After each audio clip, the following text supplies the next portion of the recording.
দুখ আৰু কষ্ট। আজিকালি ফেচবুক আৰু হোৱাটছএপত সকলোৰ ষ্টেটাছ।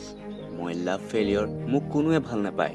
মোৰ লাইফত কষ্ট এটা কম্পালচাৰী ছাবজেক্ট। সেইবোৰ ষ্টেটাছ চাই এনেকুৱা লাগে যেন কষ্ট যদি স্কুল হয় তেন্তে সিহঁতে সেই স্কুলৰ টপাৰ। লগৰবোৰৰ GF বা BF আছে।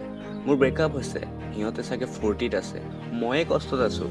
মোৰ বন্ধুৰ ভাল কাপোৰ আছে, মোৰ কাপোৰবোৰ ইমান ভাল নহয়।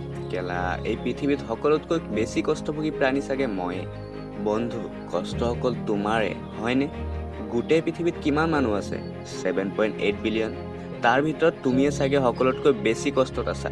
এটা কথা ভাবাচোন, তুমি ডেইলি দুবেলা দুমুঠি খাবলৈ পাইছা, পিন্ধাৰ কাৰণে কাপোৰ পাইছা, থাকিবলৈ ঘৰ পাইছা।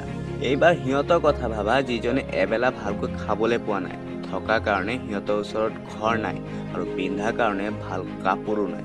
তোমাৰ হাতত মোবাইল আছে, কিন্তু সেই মোবাইল তোমাৰ বন্ধুৰ মোবাইলতকৈ কম দামী। সেইকাৰণে তুমি ঘৰত কাজিয়া কৰিছা।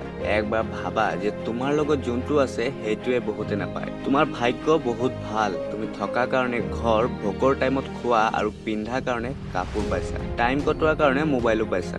তুমি যি পাইছা সেইটো লৈ সুখী থাকিব শিকা, কাৰণ something is better than nothing. তুমি এটা কথা চিন্তা কৰাচোন, তোমাৰ লগত এতিয়া যি আছে সেইটোও যদি নাথাকিলেহেঁতেন তেতিয়া তুমি কি কৰিলা হয়? এতিয়া 20,000 টকাৰ মোবাইলৰ কাৰণে কান্দিছা, তেতিয়া কি কৰিলা হয়? আৰু থাকিল লাভ ফেইলিয়াৰৰ কষ্টৰ কথা। শুনা, তুমি তাইক বা তাক সঁচা ভাল পাইছিলা আৰু সি তোমাক এৰি গুচি গ'ল আৰু তুমি হ'লা লাভ ফেইলিয়াৰৰ কষ্টভোগী। তুমি চেড ষ্টেটাছ লগাই তুমি তোমাৰ কষ্ট সকলো বুজাইছা। বিশ্বাস কৰা বন্ধু, তোমাৰ এই কষ্টত কাৰো একো নহয়। তুমি সেইবোৰ বন্ধ কৰা আৰু খোজ দিয়া সফলতাৰ পথত। কাৰণ সফলতা হ'ল কষ্টৰ মেডিচিন আৰু তোমাৰ কষ্টৰ মেডিচিন তোমাৰ আধৰুৱা সপোনৰ পূৰণ আৰু সফলতা।